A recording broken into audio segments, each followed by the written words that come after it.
I originally started off studying forensic science. And it was mainly analytical chemistry that I was doing, and I was rubbish at it, hated it. Yeah. And I just thought, what else can I do that's sort of forensic? And I literally Googled something like forensics plus up north, because I was in London at the time, career, and it came up with digital forensics, and I was like, all right, okay, there we go. Yeah. And I really enjoyed it, and I just fell in love with it. I never looked back. Yeah. And now that I know more, I've sort of stepped away from forensics, done a lot in incident response area. And now I'm more, I like to mix penetration testing and defense and into purple teaming and building new things. And that's kind of my jam now. Was it hard to get into? I mean, No, not at all, no. So I'm not a very academic person at all. So I found the hardest thing for me was going the traditional route. So going to university and trying to sit in a lecture and be dictated to, I really couldn't absorb the information that way. So within like a couple of months, I was putting like CVs out. Can I come and do a free internship for a month or a few weeks or whatever? A company called Zone Fox Yeah, I know them. got in touch, and they gave me like a little summer internship there.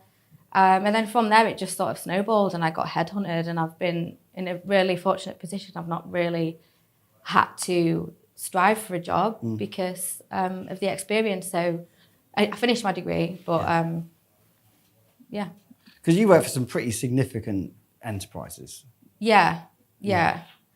But I think that's testament to the work I do in the community and the fact that I value experience over academic achievement. So let's talk about that. When you say the work you do in the community, obviously you are heavily involved in the Ladies of London Hacking Society. Just tell me a bit about that.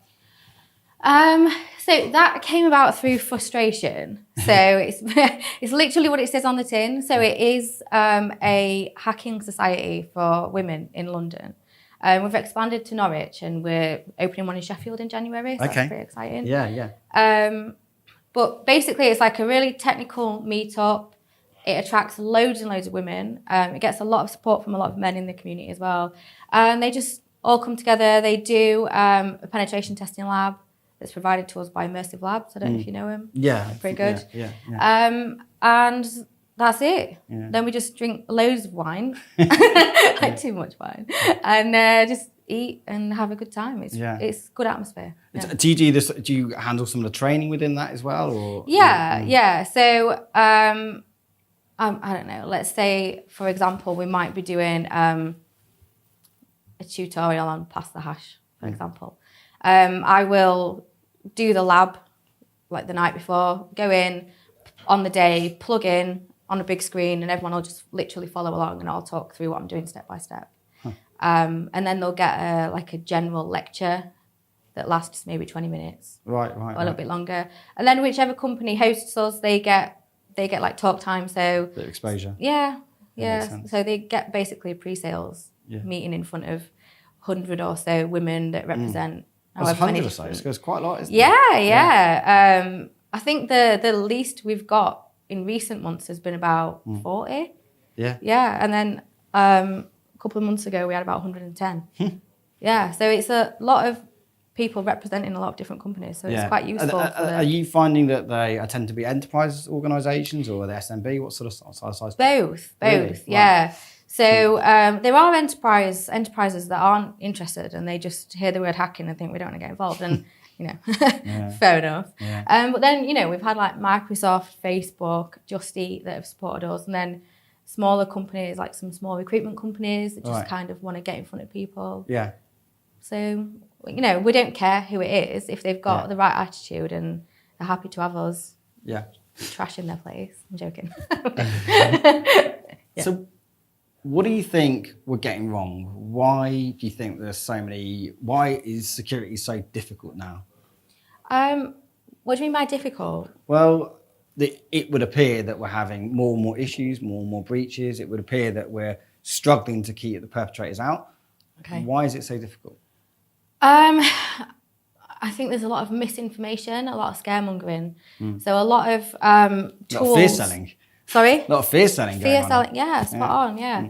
So, there's a lot of companies that have popped up with these tools that are really fancy. And you're just bolting on a tool that a lot of the times you don't need. If you configure a Windows server or a Linux server or a container, whatever, correctly, you don't need to bolt on all that stuff. Yeah. But the way that people buy that is by telling them that they need it. What we've done is, if you look at the beauty industry, it's a multi-million-pound industry that thrives on insecurities of women.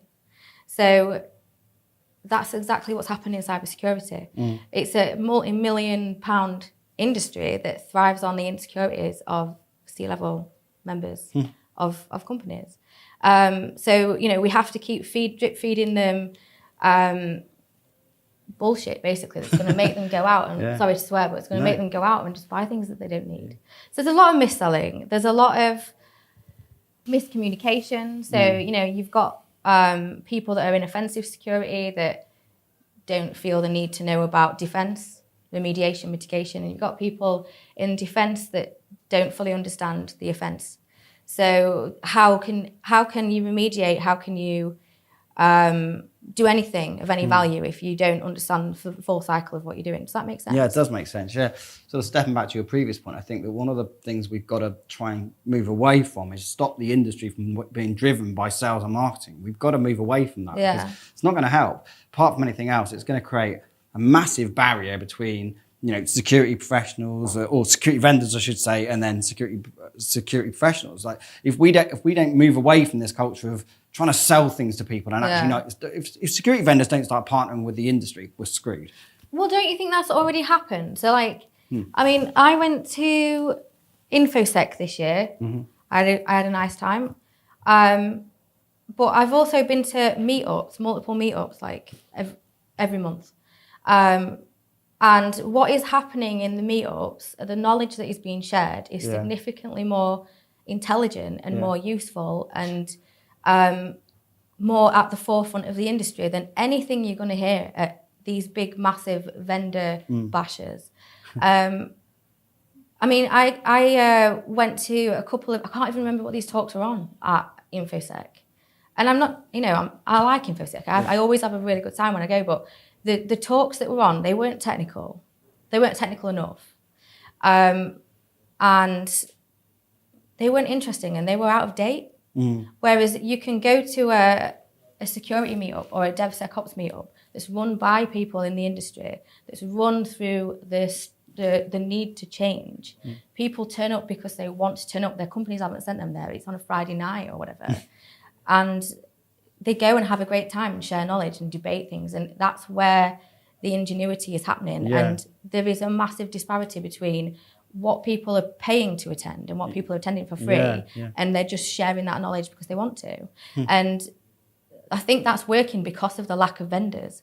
Because technologists, like myself, think a vendor neutral solution is a lot more valuable. If I've got a team of defenders that know how to use a specific set of tools, I'm screwed because if those tools go down or I need them to step away from them tools for a day and actually do that job using PowerShell and Bash, you become too dependent on the calculator. How can they do that? I get it. So I think knowledge on the wider concepts rather than specific tools is happening at the meetup level, at the technologist level, and the CISOs and the CTOs and the CEOs are attending events that aren't aligned massively. A massive communication problem then, isn't it?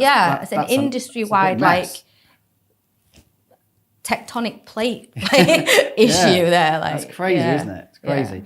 I think that there's so much of the industry is driven by fake venture capital money that's just been pumped into these organizations and it's just ending up with just fluff and marketing rubbish. As you rightly say, you walk around InfoSec and I don't even know what any of this is just words. No. There's no value here at all. This is just nonsense, Yeah. A lot of people just go for the freebies. Yeah, that's true.